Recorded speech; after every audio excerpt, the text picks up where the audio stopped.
some people when they're in pain, when I'm in pain, I express it fully. Of help. Ow, I'm in pain, help me. You were like, I don't think I can go on. He's quite stoic. You're quite stoic. I was very near death. He was slipping I away. was just thinking, it's not a very Lord of the Rings sentiment. I don't think I can go on.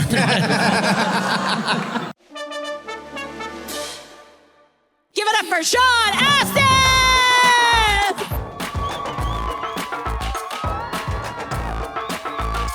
Up next, we have Elijah Wood!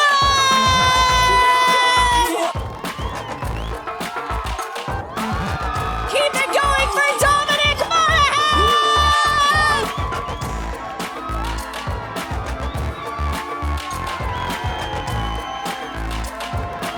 Up next, Billy Side!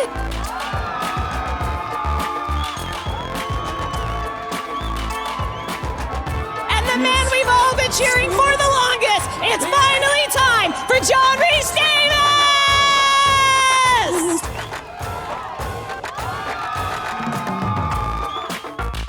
Right, now listen, apparently we have failed to get a crowd shot.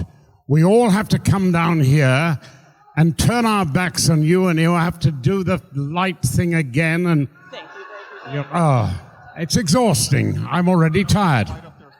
Light up your phones. All right, here's what we need from y'all. Everybody stand up, yell, clap, and cheer, make some noise so it looks like an amazing photo. Here we go on 3. 1, 2, 3!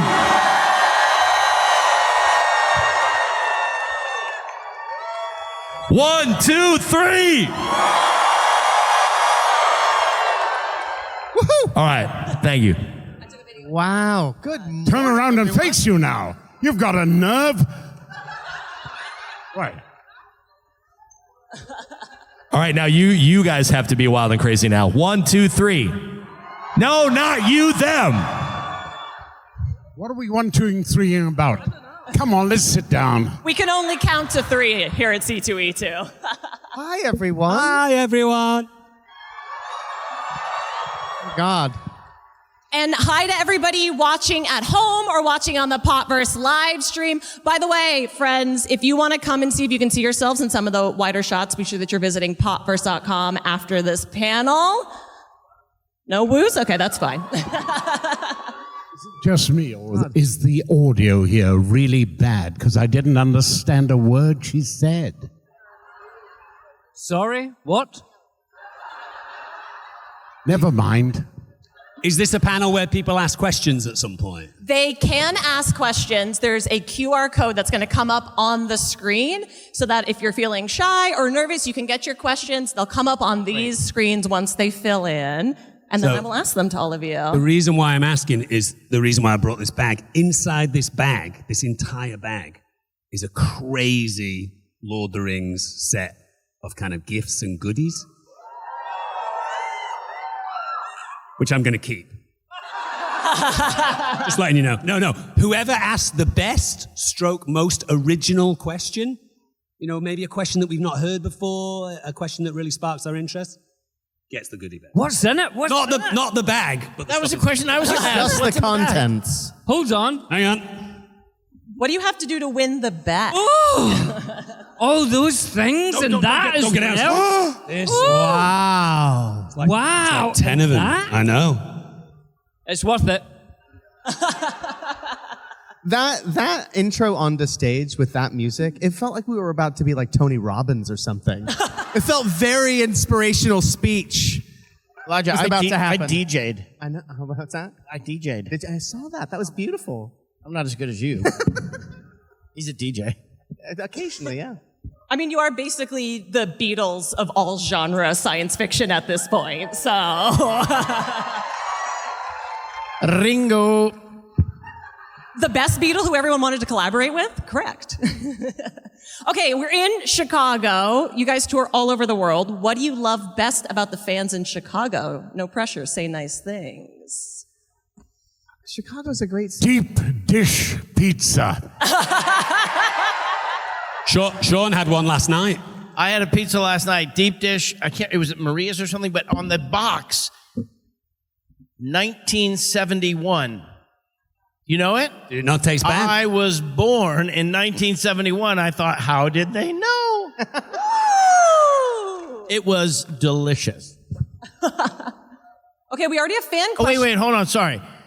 The best thing about the fans in Chicago is that they're all here now. Ooh.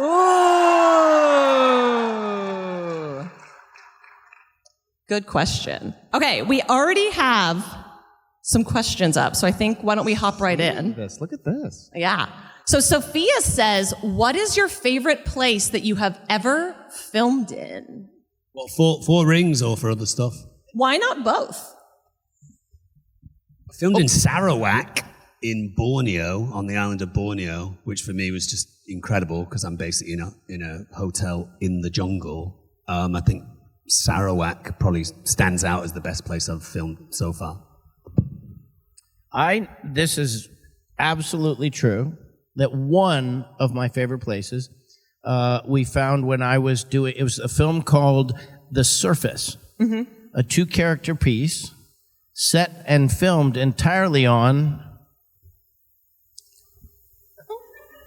Lake Michigan.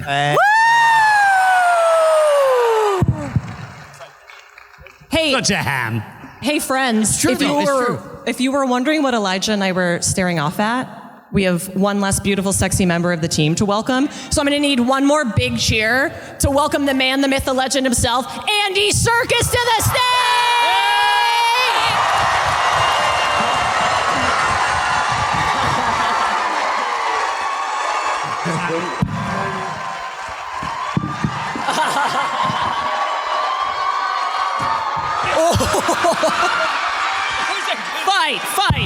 Fight!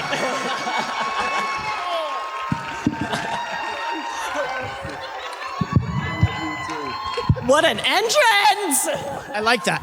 Oh, that Gollum was is a never quickie. late. He is always was- precisely on So time. smooth. Well done. Hey, buddy. Hey, man. Back from the Oh, front. my God, there's people. Hello, everybody.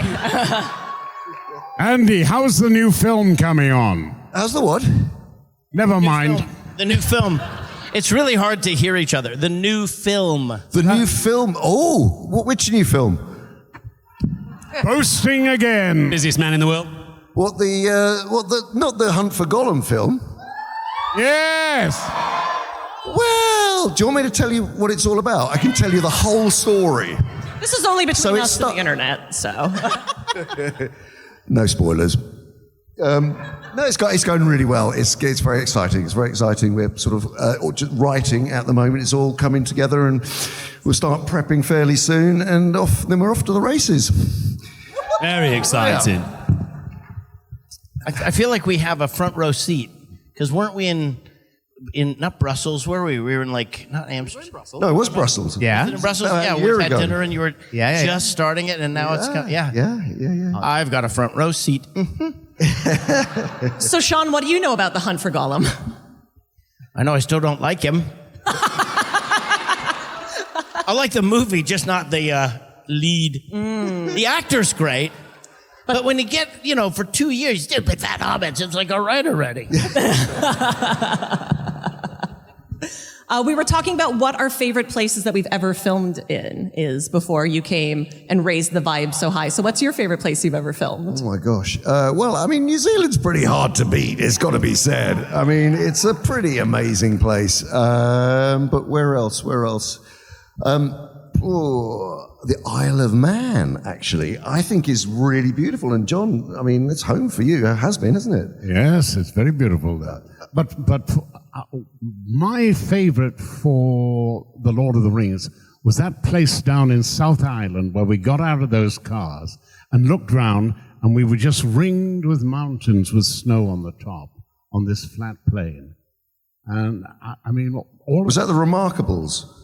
No, that would be round the Queenstown, isn't it? Yeah. But no, that there was maybe you weren't there. In fact, Well, there's no shortage of them. I'm trying to think of, we never got to the fjord. is it Edoras? Oh, Mount Sunday, which is what Edoras is. Yeah, Edoras. So that would have been Twizel if it's Edoras. Erewhon.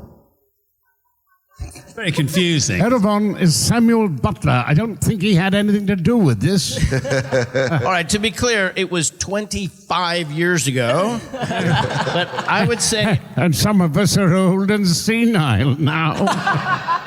you're forgetting to age, John. It's really annoying. I would say, I mean, that setting was absolutely transcendent, but there was also a volcano we worked on that was pretty interesting. Ruapehu. Mount Ruapehu, yeah. Shining hotel. That hotel was my favorite hotel. My favorite hotel. The as well. chateau. We got into some chateau. shenanigans in that Which hotel. they shut down. Will you tell us about the shenanigans? No, I don't think so. There was a ghost. We were all single at the time, apart from Sean, who's happily married with a daughter. We'll just leave it at that. I wasn't. Billy, not to give you out, where's your favorite place you ever filmed? Well, when John was saying Queenstown, which is in the South Island of New Zealand, we went down there to film quite a lot of stuff. But one of the things we were supposed to film was on the river, and the river got flooded, like completely flooded, washed away the whole set that they had built for months and months.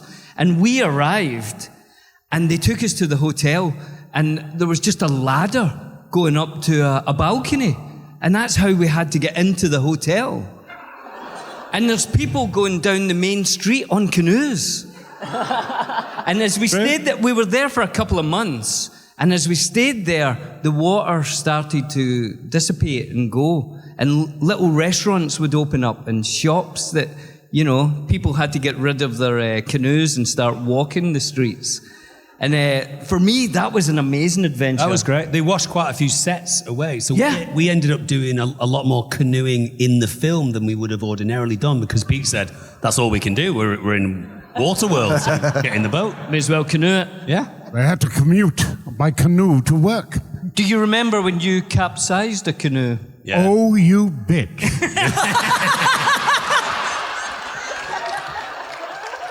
I thought we had established this quite clearly, once and for all. The dwarf and the elf are in the canoe. The canoe capsized, and the elf, being the mean-spirited, pointy-eared devil that he is, blamed the dwarf. We had lunch and dried out. Thereafter, the elf got into the canoe with another hobbit. Eeny, meeny, oh, come. John, Now, which one was it? Wasn't me. I was always... Was it me? Wasn't me, I don't think. wasn't me. Right. He was on his own. Okay. John, And it collapsed again. John, the thing is that there were witnesses. Over there. I was in a court of law, if put under oath. Well, I suppose I would be talking about center of gravity and that kind of a thing, but it was. I would say it was mutual. I would say this is a case of pot calling the kettle black. But I don't think the elf has the body mass to actually tip a canoe. Very light. I'm not saying that you do. I'm just saying. How quickly they turn. There wouldn't have been a bloody ring finding if it hadn't been for the dwarf. It's not about the hobbits, it's about a dwarf leading him.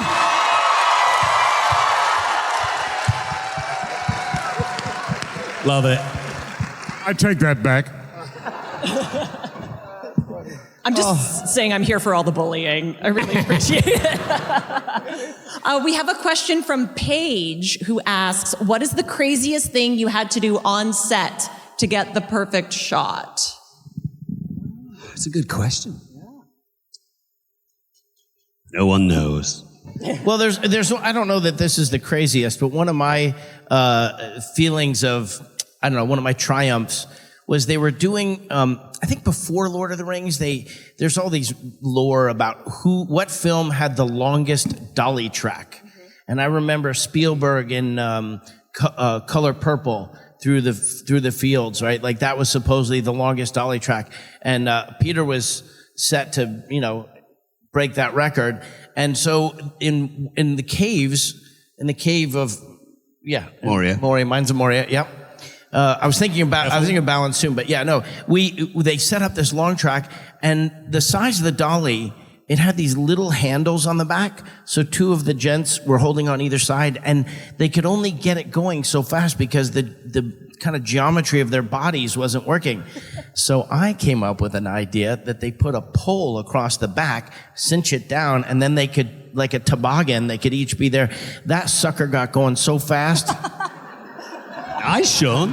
I feel like that was a triumph. Nice one, Sean. I feel like I wasn't there to watch, but I've seen it on the... Does anyone really know why the dolly track was invented? To teach dolly grips to walk upright. Wow, the grip joke. Yeah.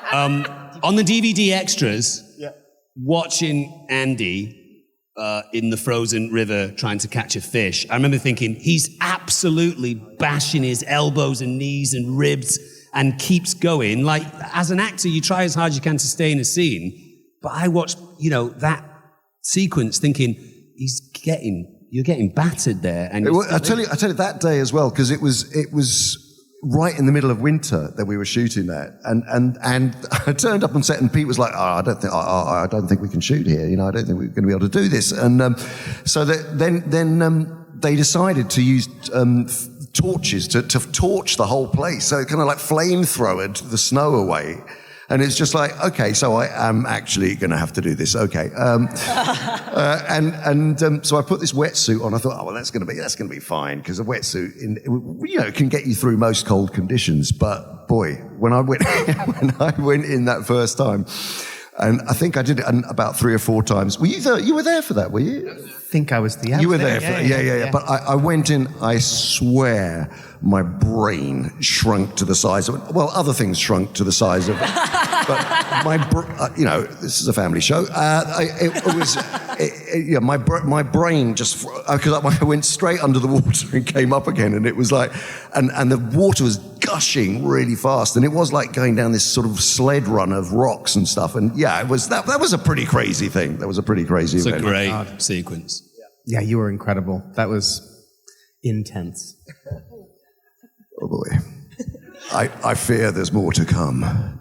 Elijah, didn't you burst a bunch of blood vessels in your face in once, like when you were being strangled by Andy? Isn't that the lore, at least? Oh God, I don't remember that, did I? I'm really sorry if I did. No, I don't think so. No, I don't think so. I did have to endure cold water, though. In an alternate version of the scene at the end of Fellowship, I was the one initially to fall in the water and almost drown, and Sam saved me.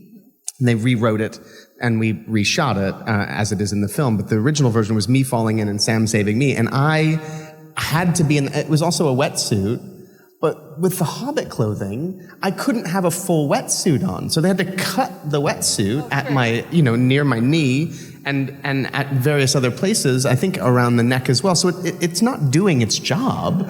It's like a wetsuit is only functional if it can cover your entire body and create a seal. If there's no seal created, it is useless.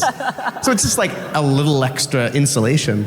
So I was in that water, I think uninterrupted, down and up for like 45 minutes, and I turned a shade of blue. They were like, all right, I think we're done. And it took me like an hour and a half to 2 hours to warm up. It was wild. Wow. Yeah. He was cold once. Yeah, I was. Get ready for the foot story. Here comes the foot story. Hey, I was really cold that day. Yeah, I don't like working at night shoots. Night is for sleeping. And sometimes on a movie, they'll make you do scenes and all that when you should be sleeping. So we're doing a scene, and it's outside the door of Moria when Gandalf is trying to remember how to get in. And the scene is basically us waiting, before the monster comes and takes Frodo. And it was in a car park. It was a car park just outside Wellington, wasn't it? Parking lot. A parking lot. It was at Stone Street, yeah.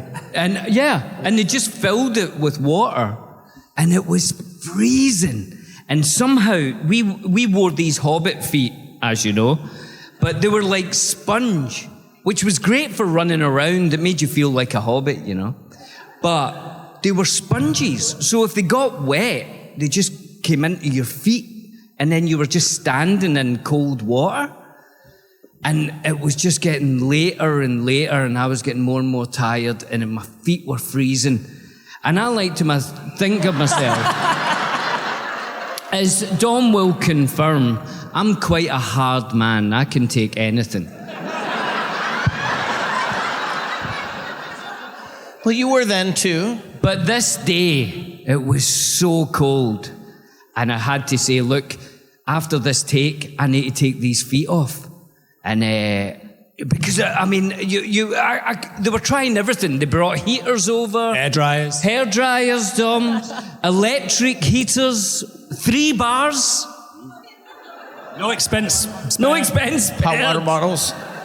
Hot water. I remember, so you work sort of a hard man. Like some people when they're in pain, when I'm in pain, I express it fully. Of hair. Ow, I'm in pain, help me. You were like, I don't think I can go on.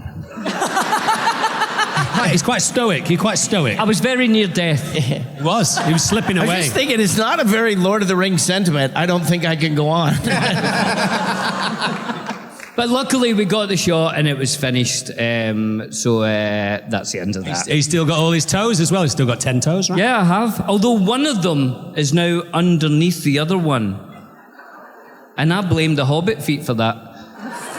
And I've told Pete Jackson about that, actually. He was really interested, but then he just laughed. I thought there'd be compensation. You would think so, right? I've got a permanent scar across my chest here because I wore a fat suit in the first film, and it was heavy. It was, you know, you got a big gut.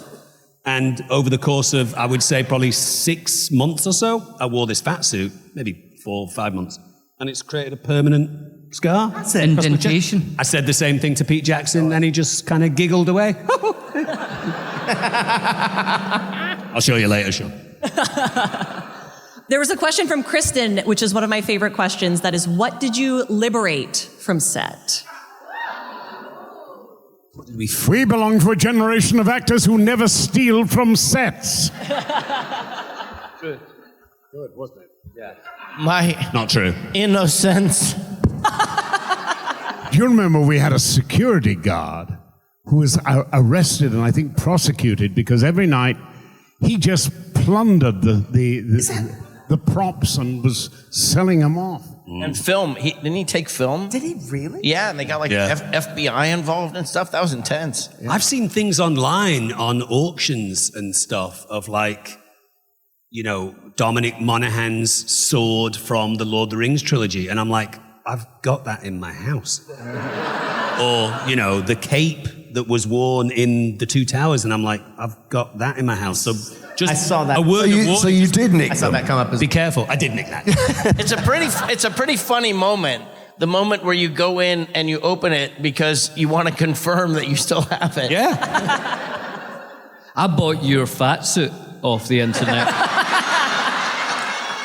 And I've been wearing it to try and get the same scar as you. All right, it's a bit gross, but it stunk, you guys. Hey, what, you smell it now? Couldn't wash it because it was kind of a foam kind of thing. You I would never wash it. Oh, good. So we would wrap, and the first thing that I would want to do would be get out this fat suit. So in the car on the way back, I'd take off my shirt and take down this kind of like leotard thing, and the boys would be like, "Oh, goddamn!" It was a musk. It was a musk. It was a man musk. I heard man boobs mentioned. I think we were given stuff, obviously, from Pete. I don't think, I mean, I don't know, but I don't think that many people stole things, but we were given clapper boards. I was given my sword. I think hobbits all got feet and ears. You guys got the ring, right? Which is a great story. But yeah, no stealing, more gifting. I took a map from Bag End, but I did ask for it. Yeah.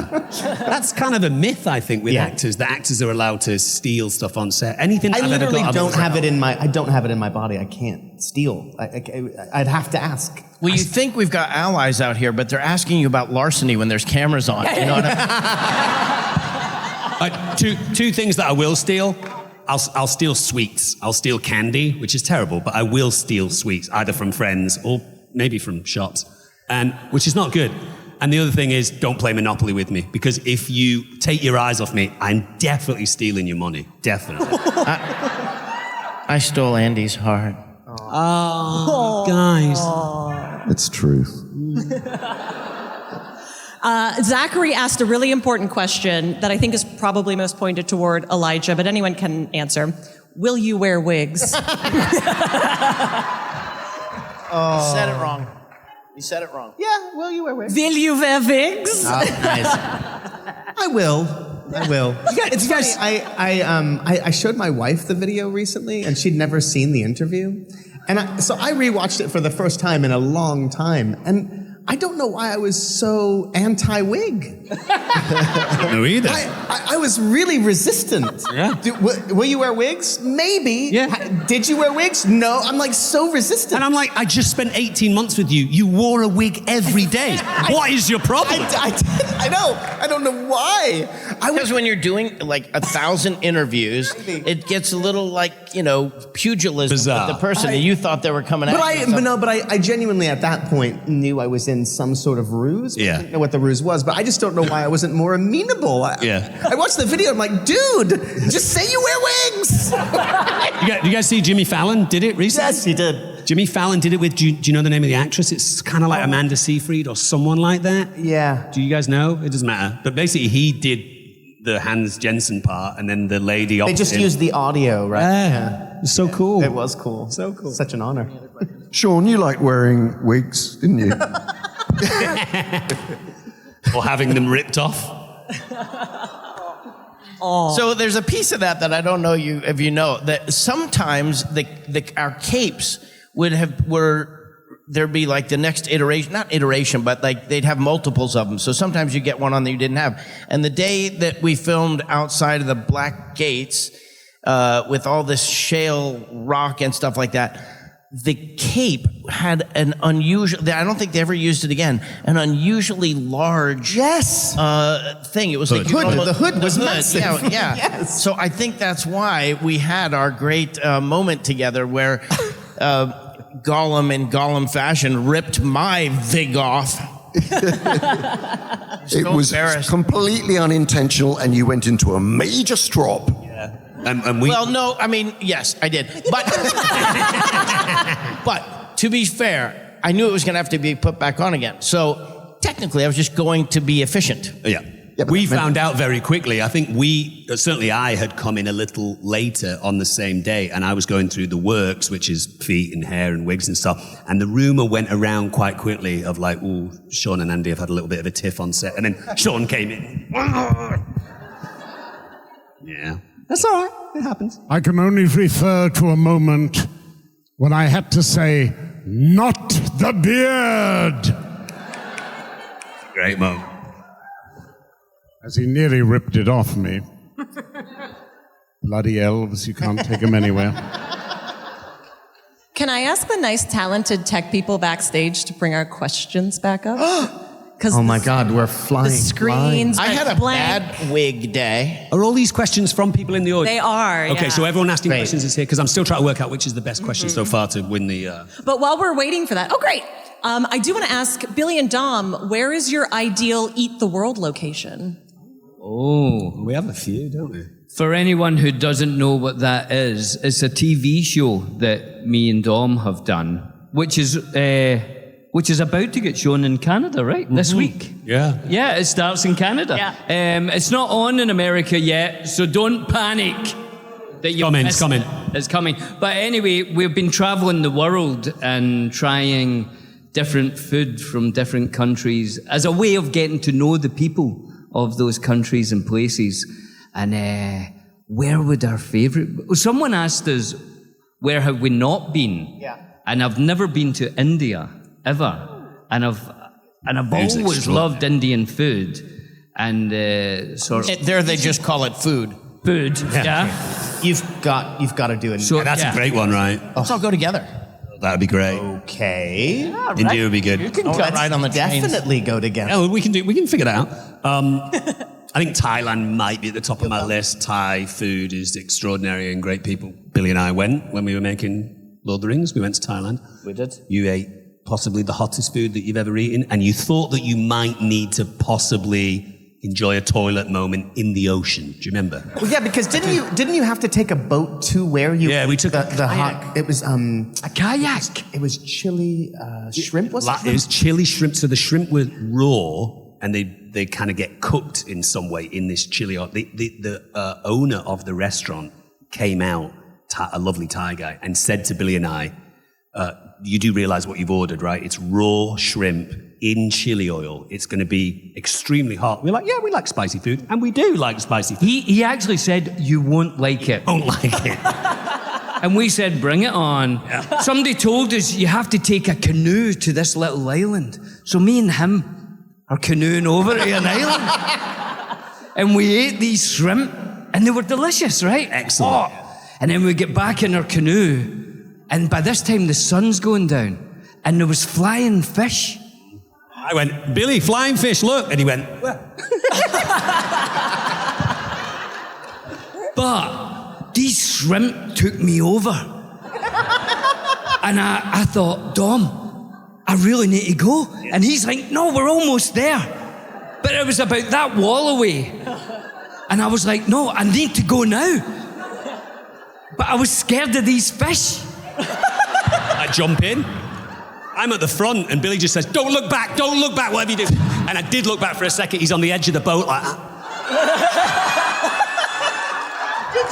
With fish jumping like that? That was dangerous. It was. And then we got to the shore. How did you keep the boat steady? Oh, it was tough. Holy fuck! And Billy's very amicable. He doesn't shy away from helping out. And, you know, if you're cooking together, he's doing 50%. If you're doing a job, he's doing 50%. We got to the shoreline, and he just said, I'm off. And he just ran to the toilet and left me with the boat, which was heavy, the kayak, to bring up on the beach. So I did. I was just gone. By the time I got to our hotel room, things had happened, and Billy was lying on the bed, covered in sweat. Do you remember?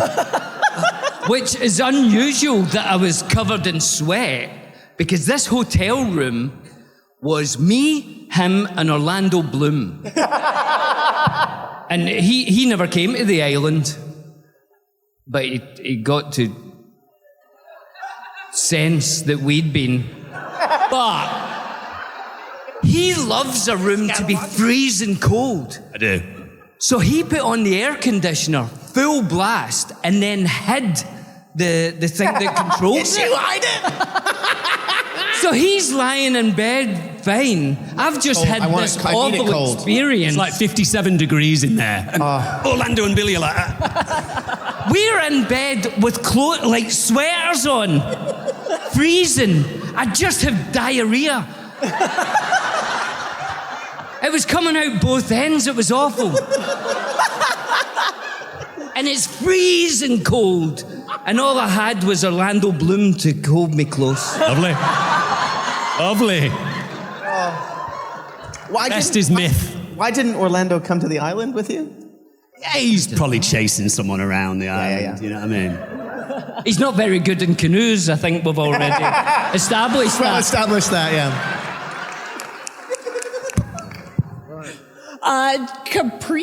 Capiche asked, if your character had a theme song, what would it be? Oh, that's a good one. You have songs you sing throughout the films. You're the one that I want. You are the one I want. Precious. Very good.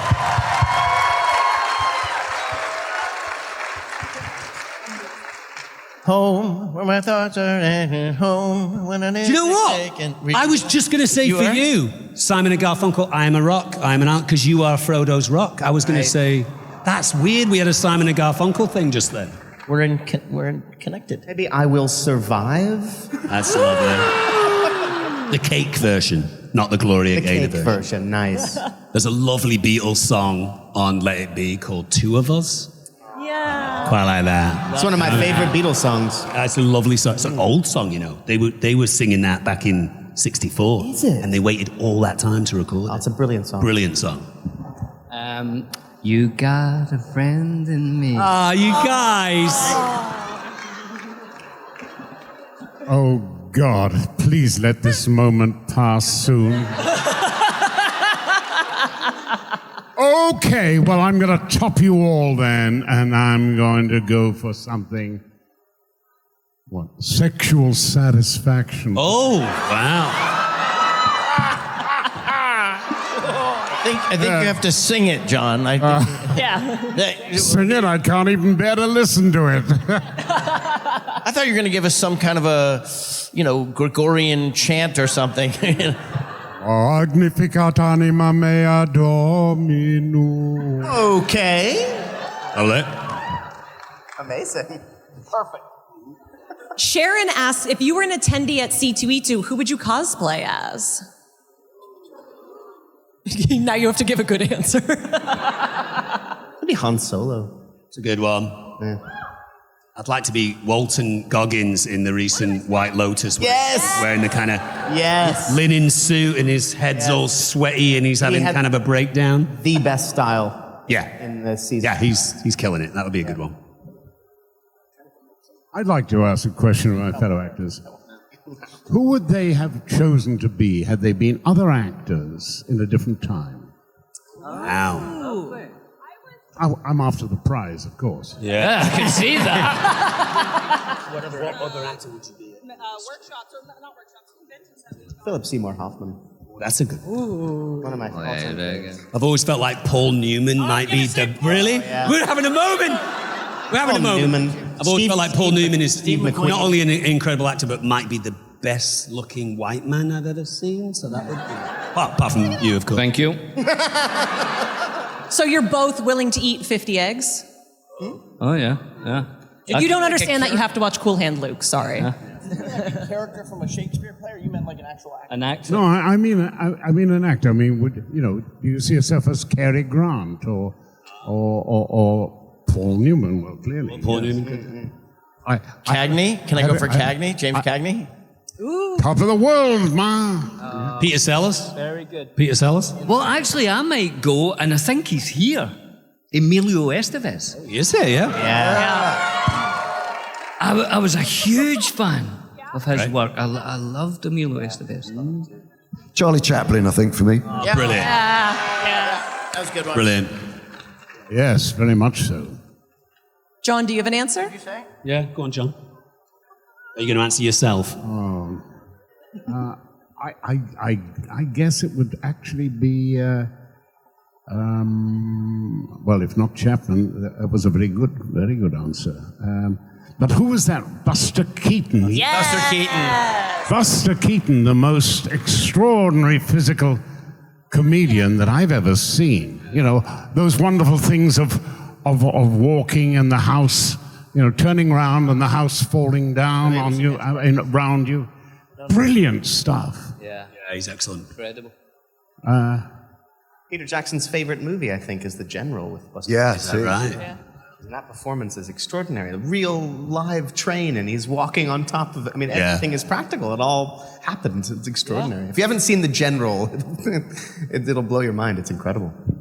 Nicole has a question for Dominic, which is, would Merry and Pippin survive the island from Lost? Yeah, I think they would. I think Merry and Pippin are quite sufficient between the two of them. They can light fires, they can find food, they would do all right. I think they'd keep out of the trouble and the drama. They'd just be in a different part of the island doing their thing. Yeah. You could be on the bike while I press the button. Exactly. I'll on the bike, you press the button. Yeah. Makes it easier. Yeah, I think we'd be good. Nathaniel asks, who was the best prankster on set? Not the biggest, but who was the best prankster on set? I've always felt like Vigo was. Yeah. Vigo was quite measured and he thought through his pranks. His pranks could last weeks. And he was committed. He was really committed to it. Yeah.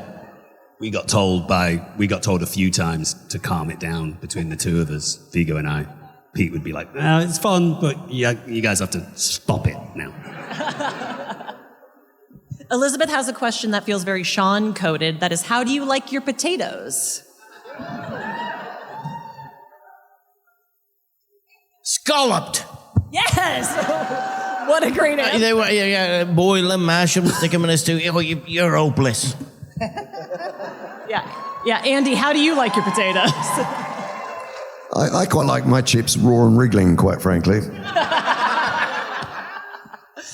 I love potatoes in any way. I mean, I love French fries. Classic. I don't know if I've ever said it, but the little round russet potatoes? Yeah. This is going to, Say it. Well, we were camping once, and I put butter all over my hand and salt, and then I just kind of ate it like an apple. It was pretty great.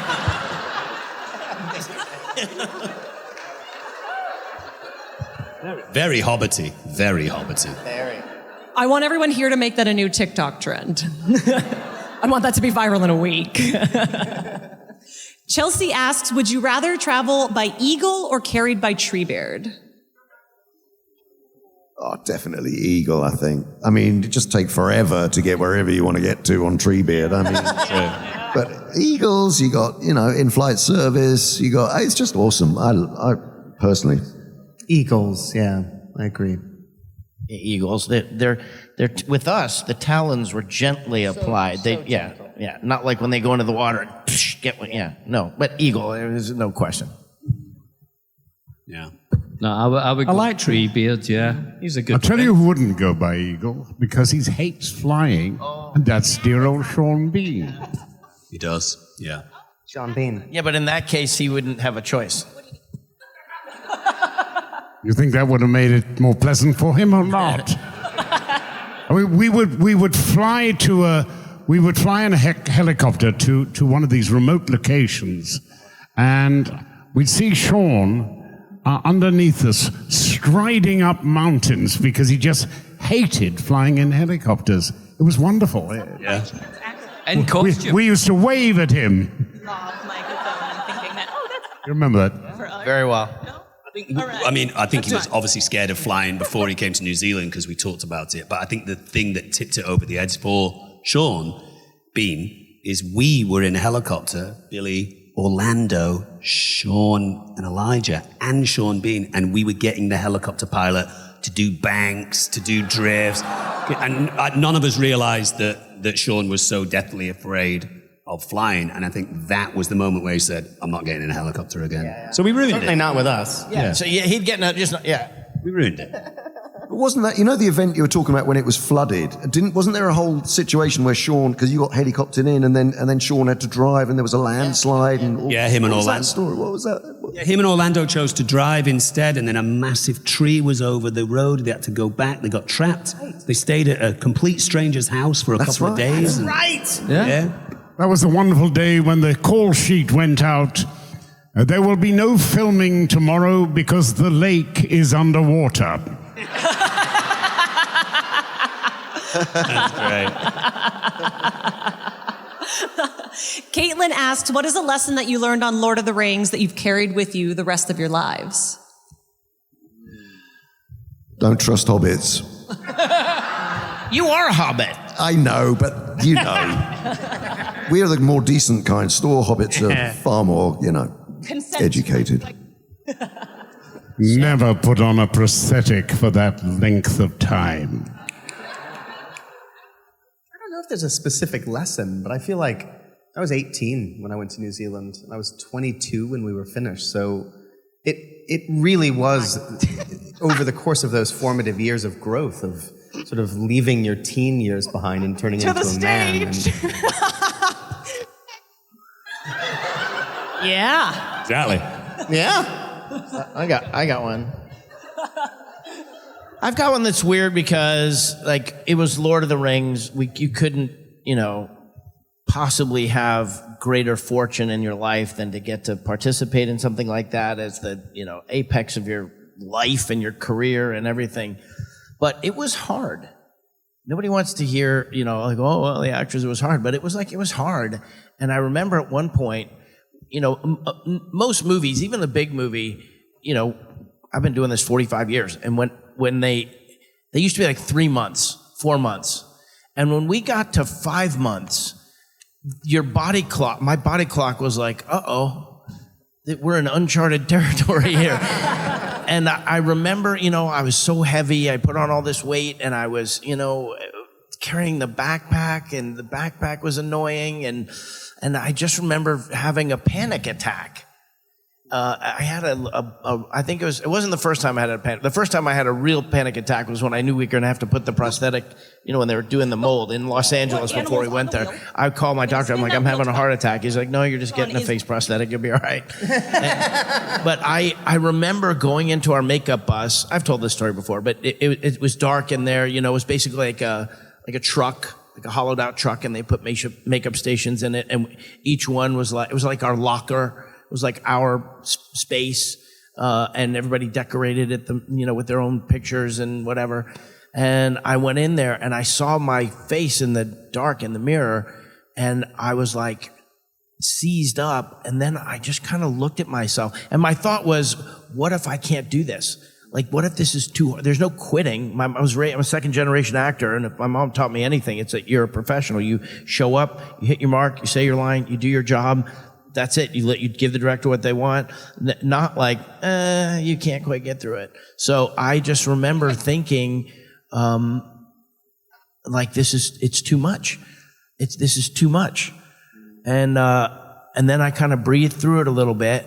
And as I was breathing, that's when I took out the black marker and did the thing on my mirror, and I counted how many days we had left, and I treated it like every night it was ceremonial. And you were so mad at me. You're like, why are you just like enjoy the experience? I was mad. And I was like, I know, but I was like, this is for my my psychology.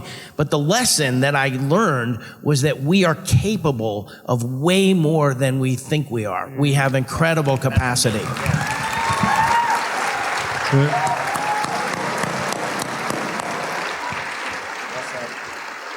I think probably the lesson that I've taken with me for the rest of my life is, if someone says it's shit, not chocolate, you should trust them. You only need to learn that lesson once or twice, maybe, and it locks in. Kind of an intuitive. You would think, but... Yeah.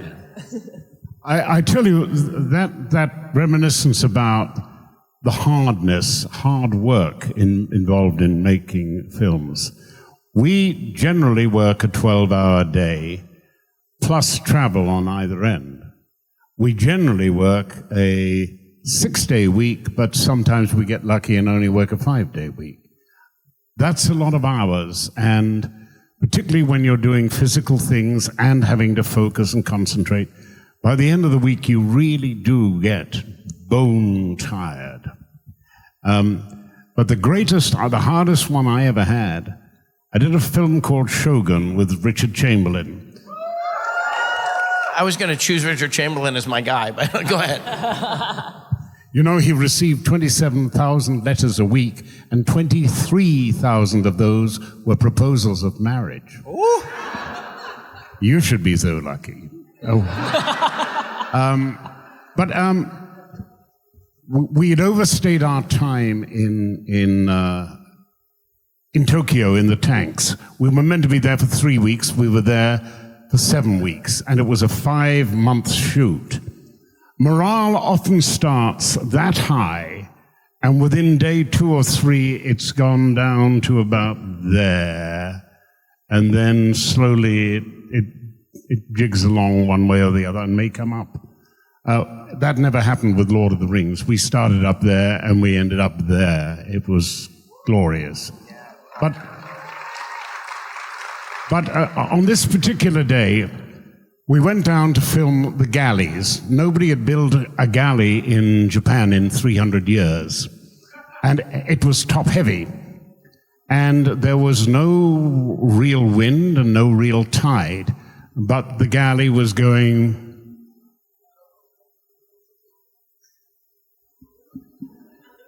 like that. The sun it was 100 degrees. The sun, the humidity was 100%. The sun was hitting the water, which wasn't broken, and just coming up and burning your eyeballs. And one by one, everyone, the cast, the crew, all started to feel really, really rough. Our director had taken, he'd taken 3 Dramamines and he was directing on the floor. Okay, roll it. Great. Cut, let's go again. Our wonderful lighting director, DP rather, a tough little Mexican-American called, I'm joining the Masons, it would appear. He was the future president of the United States. Yes. He was shooting the thing, and the director would say, cut. He'd walk to the side of the boat, throw up, come back and shoot the next shot. There were people fainting from heat. There were people throwing up all the way. Richard Chamberlain, bless him, sat on a little stool. He had a little Japanese umbrella and a fan in his hand. And he just sat there between shots like that. And when somebody threw up in his eye line, he just switched his eye line. By about 2 o'clock in the afternoon, we were all looking at him, so hoping he would say, come on, guys, this is above and beyond the call of duty. I literally unplugged it and plugged it back in. Did nothing happen? And if he had done, I think the morale was so low that we probably wouldn't have got the film back again. And figure out why the iPad isn't working. Exactly. Yeah. Carry on, John, carry on. He refused. He refused to notice that anyone was dying around him. And we got through, and we couldn't stop because he wouldn't stop. And we got through the day and went home and came back next day, and it wasn't quite as bad, and went back the next day and it got better, and we caught up. But if it was the finest example of what leading a company really is about, if you are the lead, you make sure that the show must go on. And that's the one thing that's ingrained in all of us actors. No matter what, the show must go on.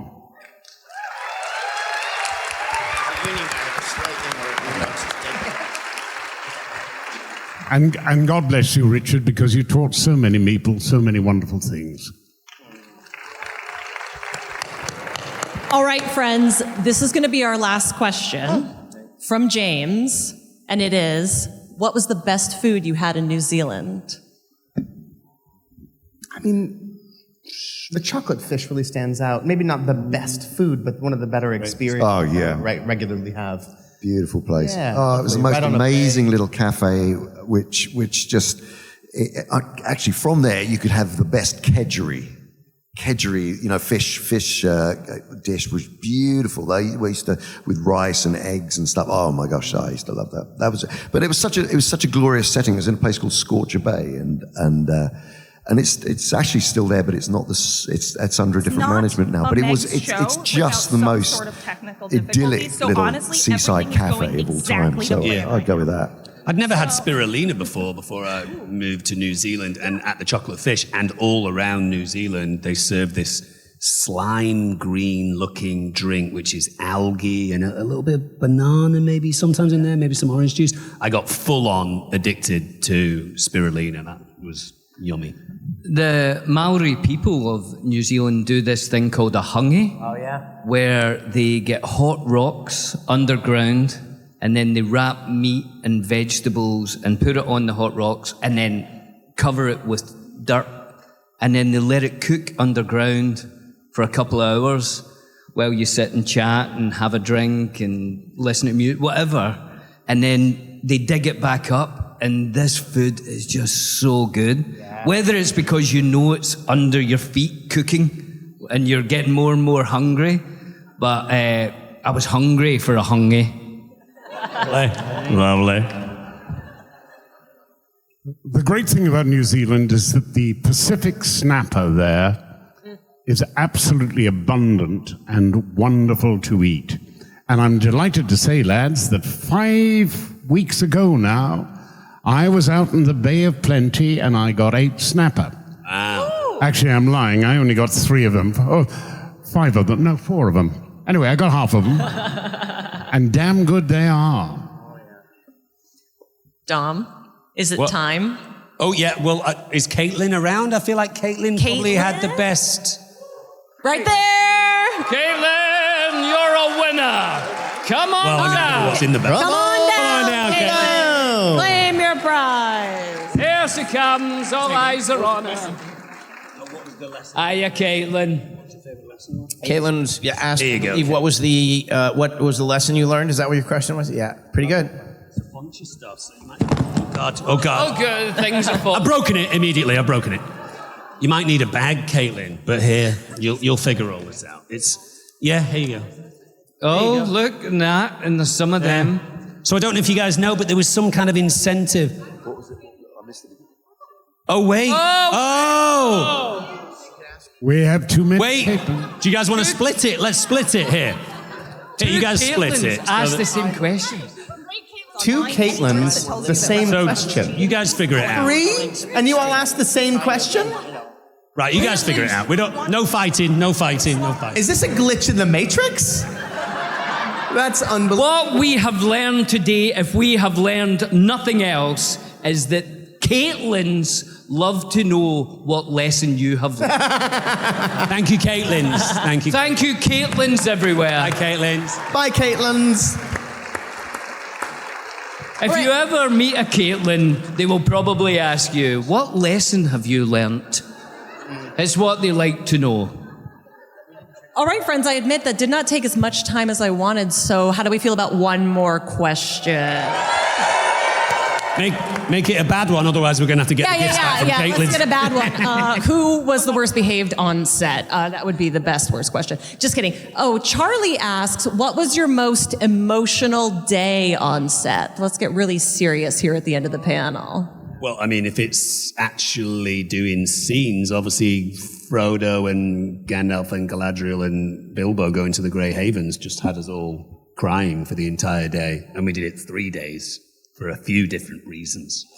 Tell them why, Dom. Tell them why. Sean What happened? neglected to put his waistcoat or his vest that's on right. after Waistcoat lunch. gate. You know the story?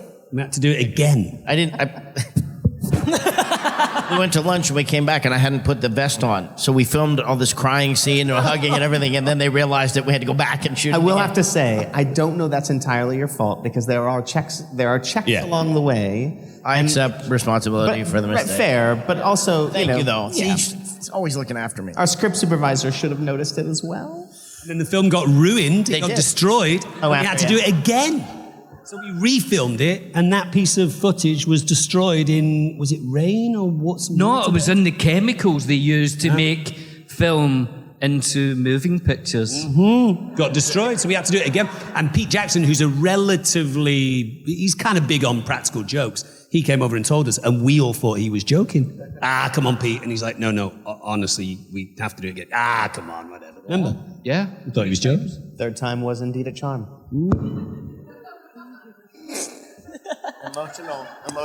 Emotional day on set. I think it was actually my very, very first day on set with you guys. And because, so these guys had been filming for about four or 5 months before I got out to New Zealand. And going through the preparations for becoming Gollum, and I was often on my own and crawling about and kind of practicing and doing what I was doing. And then the day came that and it was like something like, because of course it was 3 films all shot, out of order. And my first scene was scene 765 of film 3. And, I remember crawling onto the set and sort of becoming Gollum, and with my very thin lycra suit on, and then getting into character, and then Pete Jackson laughing at me, and because all the crew were kind of going, who is that guy and what the hell's he doing here? can you get him out of shot? Because we want to shoot here. And I don't think anybody really knew what I was doing there on the very first day. I mean, we then shot the scene, and that was a very beautiful thing. But it was months of sort of preparation, and then standing there. And when I say emotional, it did make me laugh that I could see Peter standing in front of me, giggling like a child, because here was this character Gollum about to come to life, but all it was this guy with a shaved head in this very thin suit kind of going, so it was. Well, people didn't know what you were doing because it had never been done before. Yeah. So, like, even the vocabulary, I remember seeing you pained that they would refer to the takes with you as a reference pass, and it actually took a long time not a long time, once they realized that was the effect they were having, they realized that it was real performance. And it sounds so stupid now because everybody knows what an extraordinary performance it was, but mine would be, so the very first day we filmed, Maori elders were brought to the stage to bless the film. And I'll never forget what the one elder said. He said, you must be good stewards of the land. He wished that the land would take care of us throughout our journey, and that we had to be good stewards of the land because it had been here long before us and it'll be here long after us. So then, you go through 2 years or, whatever it was, and not quite 2 years, and like I said, for me, it was hard. So it was like, there was so much fun, and there was so much excitement, and there was so much of every emotion you can possibly imagine. But one of the predominant emotions for me was the difficulty of it. And when we got to the last day, after we did You Shall Bow to No One, my friends, and then we went, that was the last shot I did, I think. That was, they sort of saved it to the end. And then we went back to the exact same warehouse or whatever it was that the Maori elders had been, and they were going to, gift us with things. And they gave us, they gave me my backpack and the sword and my costume and just all this embarrassment of riches. But then they pulled out Allie, my daughter who was 3, who plays Eleanor in the last shot of the last scene of the last movie. And yeah, I'll tell her you said so. And she's 28 now. Yeah, that was rough. That's rough. I know. Well, just in the time that we had gotten to New Zealand and when we finished, she'd like tripled in size. So when she played Eleanor, she was, this big, and now she was this big. And they pulled out her dress, Eleanor's dress, and handed it to us, and I lost it. I don't know if we can go out on a more beautiful note than that, friends. Give it up for the cast of Lord of the Rings!